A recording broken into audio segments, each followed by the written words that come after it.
Okay, so you're getting ready for a watch and clock repair interview, and wow, that's got to be pretty cool, right? I mean, we're talking about way more than just fixing some gears here. You're like working with history and art and these crazy, intricate mechanics all at once. Yeah, it's really a unique combination. Totally. And we're going to help you really show off what you know in your interview. Sounds good. So you've got these awesome guides from RoleCatcher the Career, and interview guides specifically for watch and clock repairers. They're going to give us a real insider look, and they've got tons of practical tips and sample questions, which we're going to get into today. But before we do, I want to kind of set the stage. Okay. Because the RoleCatcher Career Guide kind of paints a picture of this job that's way more diverse than I ever realized. Like, you're not just sitting there with, like, dusty old clocks all the time, Oh, are you? definitely not. You could be switching a battery on a modern quartz watch 1 minute and then carefully restoring a grandfather clock that's hundreds of years old the next. Wow. Yeah. Every single timepiece has its own challenges and its own rewards. That's got to keep things interesting, for sure. But let's get to, like, the important part. You've got the skills, but how do you actually talk about them in an interview? In a way that really makes an impression. Right. That's where that interview guide comes in really handy. Yeah. It's got a bunch of sample questions, and I thought it'd be helpful to kind of walk through a few of them and give you a head start. So Yeah. are you ready to tackle the first one? Yeah, absolutely. Let's hear it. Okay, here it is. Can you describe your experience with repairing antique watches? Now, this one could be a little intimidating, right? Especially if you're just starting out. Sure. What do you think is the best way to approach this one? I think the key is to be honest. Yeah. Don't try to exaggerate what you've done. Instead, just focus on what you have done, even if it seems small. Did you ever fix like a family heirloom, or maybe you tinkered with an old clock that you found at a flea market or something? Right. Describe that piece, the problems you ran into, and what you learned from the whole process. That's great advice. I think just showing that you're genuinely interested and that you're willing to learn can go a long way. For sure. And it makes me wonder, like, would it be helpful to do some research on, like, the history of certain watchmakers or certain time periods? Could that impress the interviewers, do you think? Absolutely. If you can show that you've taken the time to dig a little deeper into like the history and the craftsmanship behind these timepieces, it shows real passion and dedication, and interviewers, they love to see that. Makes total sense. Yeah. Okay, next question. This one's about keeping your skills sharp. How do you stay up to date with the latest watch repair techniques and technology? And I feel like this is a great chance to show that you're committed to always learning, especially because technology changes so fast, even in traditional crafts like this. Yeah, you're right. It's your chance to show how proactive you are. Talk about any specific courses or workshops that you've taken, maybe online communities that you're a part of, or industry publications you follow, anything like that. Speaking of which, do you have any recommendations for resources that are especially valuable for staying current in the field? Like a specific magazine or an online forum that you really like? Oh, for sure. Subscribing to publications like Hodinkee or the Horological Journal is a great way to stay informed about new techniques and trends, and engaging in online forums like the WatchSeek forum can provide valuable insights and connect you with other professionals. And of course, don't forget professional organizations like the American Watchmakers, Clockmakers Institute, the AWCI. Oh yeah, the AWCI, I bet being part of something like that opens up a ton of opportunities for learning and networking. It really does. The AWCI offers a bunch of technical resources. They've got educational programs and even a certification program that can boost your credibility and demonstrate your commitment to the craft. That's fantastic. It sounds like something every serious watch and clock repairer should definitely check out. Okay. Are you ready for another question? Yeah. All right, this one focuses on how you work with clients. How do you manage client expectations when repairing a valuable or sentimental timepiece? I feel like this goes beyond just the technical skills, right? It's also about communication and empathy. Absolutely. You're right, because a lot of times you're dealing with more than just a broken watch. You're handling these precious memories and emotions. So clear and empathetic communication, that's really key. I bet active listening is a big part of that too. Oh, totally. You've got to start by really understanding what the client is worried about and what they expect. Explain the repair process in detail, be upfront about any potential risks, and set realistic timelines. And don't forget documentation, that's crucial. Write down everything, the initial assessment, every single step of the repair, and the final results. Right, so it protects you, and it also shows the client how professional you are. Exactly. Now, have you ever had a really tricky client situation? Like someone brought in a really fragile heirloom or something with a complicated history? Oh, I've got a few stories for sure. Once I had a client who brought in this pocket watch that belonged to his great-grandfather, who was a pilot during World War II, and the watch had been in a plane crash, and it was in terrible shape. It wasn't just a watch to him, it was a piece of his family history. Wow, I can only imagine the pressure. Yeah. So how did you handle that? Well, first I just listened carefully to his story, Wow. acknowledged how important the watch was to him, and then I was completely honest with him about how difficult the repair would be and explained the risks. I told him that I might not be able to get it back to perfect working order. Right. So you set realistic expectations, but you also showed empathy and respect for how much the watch meant to him. Exactly. And throughout the whole process, I kept him updated with regular updates and even sent him pictures so he felt involved and reassured. In the end, I couldn't get it back to perfect condition, but I did get it working again, so it could at least tell time. And seeing his face light up when I gave it back to him, that made all the effort worth it. That's a great story. It reminds us that sometimes it's not just about fixing the mechanics, it's about preserving a story. Yeah, for sure. And that leads me to a question for you, the listener. Yeah. Think about this. What kind of timepiece or repair story would give you that feeling of fulfillment? That's a great question to think about as you prepare for your interview, because reflecting on what truly excites you about this field, that's what's going to help you show your passion in an authentic way. And speaking of preparation, let's not forget about the secret weapon you have in your job hunting toolkit, RoleCatcher's AI. Right. We've talked about how to handle some common interview questions, but RoleCatcher's AI can take your preparation to a whole new level. This is where things get really interesting. Tell me more about how RoleCatcher's AI can help you tailor your answers and give feedback that's specific to this kind of job. Well, imagine having a coach who could look at job descriptions and tell you exactly what skills the employers are looking for, and then help you write the perfect answers to highlight those skills. That's what RoleCatcher's AI does. Wow, so you're not just guessing what they want to hear. You're using data to give yourself a real advantage. Exactly. And it doesn't just stop there. RoleCatcher's AI tools can analyze your practice answers and give you feedback on how you deliver them so you sound confident and articulate. That sounds incredibly valuable, especially if you tend to get nervous during interviews. I'm already impressed, and we've only scratched the surface. Oh. I can't wait to dive deeper into what RoleCatcher's AI can do in the next part of our deep dive. Welcome back. We were just getting into how RoleCatcher's AI can really change the game when it comes to interview prep. Yeah, I'm excited to hear more. It's already blown my mind how it can analyze job descriptions and figure out exactly what skills employers are looking for. It takes all the guesswork out of how to tailor your resume and your answers. Exactly. You're not just hoping to impress the interviewer, you're using data to give yourself an edge, and it goes beyond just identifying keywords.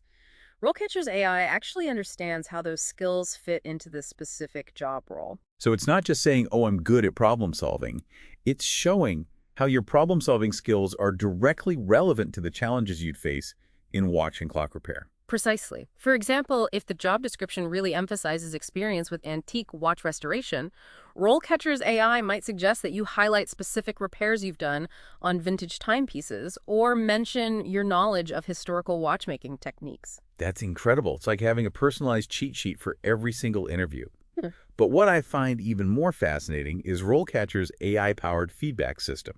It's like having a virtual interview coach right there in your pocket. It really is. You can practice answering common interview questions and get instant feedback on your content, your delivery, and even your body language. Now, this is where I need a little clarification. We talked about body language before, but how can AI actually pick up on those subtle cues? Is it watching you through your webcam or something? That's a great question.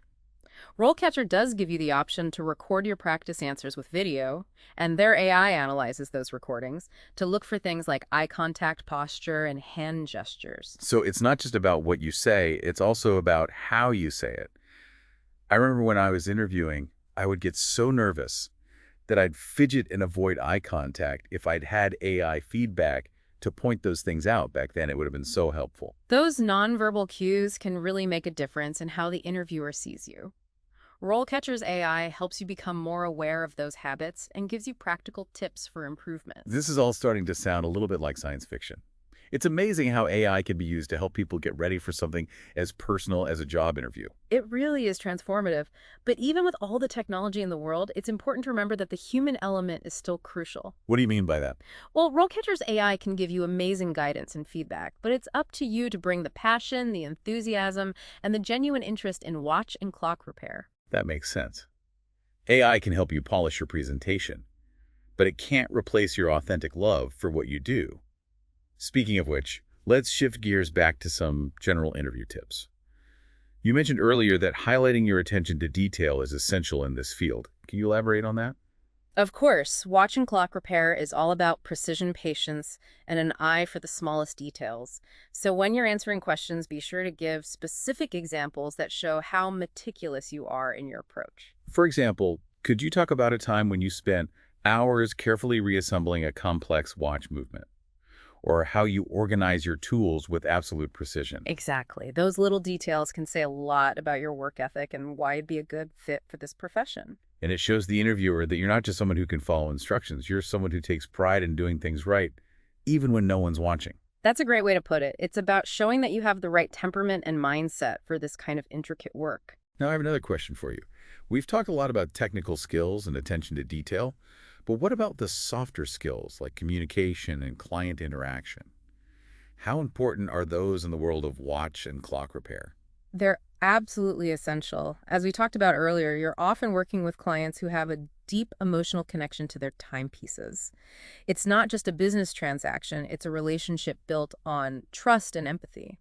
So how do you show those qualities during an interview? Is it something you can talk about directly, or is it more about the overall impression you make? It's a little bit of both. You can definitely highlight your communication skills by talking about specific times when you successfully explained complex repairs to clients or handled sensitive situations with empathy and understanding. Like the story you shared about repairing the World War II pilot's pocket watch. That was a perfect example of how clear communication and sensitivity can really build trust with a client.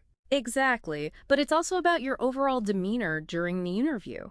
Making eye contact, actively listening to the interviewer's questions, and responding thoughtfully, those are all ways to show your interpersonal skills. Makes sense. Like you're already demonstrating those client interaction skills right there in the interview. Precisely. Now, another really important part of the interview is asking thoughtful questions. It shows you're engaged, curious, and genuinely interested in the position. It's like turning the tables a little bit and interviewing them right. You could say that. It's about showing that you're not just looking for any job, you're looking for the right job, a place where you can learn and grow and really use your skills. So what kind of questions should our listeners be asking? What would impress a watch and clock repair interviewer? Asking about the specific types of watches or clocks they specialize in shows that you've done your research and you're genuinely interested in their work. You could also ask about opportunities for professional development or continuing education.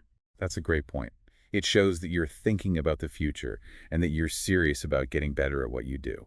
And don't forget to ask about the company culture. Do they value teamwork? Do they encourage people to come up with new ideas? Getting a sense of what it's like to work there can help you decide if it's a good fit for you. It's like finding a watch that not only tells time, but also matches your personal style. I love that analogy. It's about finding a workplace where you can thrive and feel valued for your unique skills and passions. Now, before we wrap up this part of our deep dive, I want to touch on something we mentioned earlier, the future of watch and clock repair. You talked about smartwatches and new materials, and I'm really curious to hear your thoughts on how the industry is changing. It's an exciting time to be in this field, even though there are challenges. Some people think that the popularity of smartwatches means the end of traditional watchmaking, but I don't agree. I'm all ears. Tell me why you think mechanical watches will still have a place in the world. There will always be a need for skilled artisans who can repair and restore these intricate timepieces.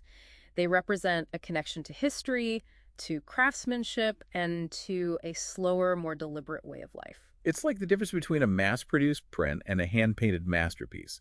They both serve a purpose, but the handcrafted piece has a unique value and a story behind it. Exactly. And that's where the real opportunity is for people who want to become watch and clock repairers. Embrace the combination of tradition and innovation, learn the classic techniques, but also be open to learning about new technologies and materials. So it's about becoming a hybrid, a master of both the old and the new. Precisely. And don't be afraid to specialize. Maybe you're drawn to vintage pocket watches, or you're fascinated by the complicated mechanisms of astronomical clocks. Finding your niche can really make you stand out. And it makes the work even more rewarding. It's like you're not just repairing watches, you're preserving history and carrying on a tradition. That's a beautiful way to put it. We've covered so much ground in this deep dive, from mastering interview questions to exploring the future of the craft. It's clear that watch and clock repair is a field that requires both skill and passion. But before we let you go, we have one final thought-provoking question to leave you with and some encouragement to explore RoleCatcher for yourself. Ready to wrap things up? All right, we're back for the final part of our watch and clock repair deep dive. We've really gotten into the details of the job. We've broken down those tough interview questions, and we've even taken a look at what the future holds for this amazing field. Yeah, it's been quite a journey through time mechanics and the art of telling your story in an interview. And before we send you off to totally crush that interview, we want to leave you with something to think about. Remember earlier when we were talking about all the different kinds of timepieces out there? Well, here's a question for you. Okay. What specific type of watch or clock would you absolutely love to repair, and why? It's a great question. It goes beyond just the technical skills, It's about what really gets you excited about this work. Is it a vintage Rolex with a story behind every scratch? Or maybe a grandfather clock that's seen generations of a family come and go? Maybe it's some futuristic smartwatch that pushes the boundaries of technology and design. Just let your imagination run wild. I love that. Thinking about this question, it doesn't just help you connect with your own goals in this field, it also helps you get ready to answer those questions about why you're passionate about this work. The ones that interviewers always ask. It's about showing them that you're not just looking for a job. You're looking to use your unique skills and your enthusiasm to contribute to a craft that you truly care about. Exactly. And when you walk into that interview, remember everything we talked about today. Show them how passionate you are. Highlight the little things that make you stand out. And don't be afraid to ask some good questions. Right. And of course, don't forget about those awesome AI tools from RoleCatcher. They're like having a secret weapon when you're job hunting. For sure. From analyzing job descriptions to giving you personalized feedback on your interview skills, RoleCatcher can really help you shine. So go out there, future watch and clock repairers, with all your knowledge, your passion, and the power of AI. We know you're going to make time stand still in that interview. Good luck. And that's a wrap on this deep dive into the world of watch and clock repair. We hope you found it helpful, and we're wishing you all the best in your job search. Remember to check out RoleCatcher for more awesome resources, and we'll see you next time.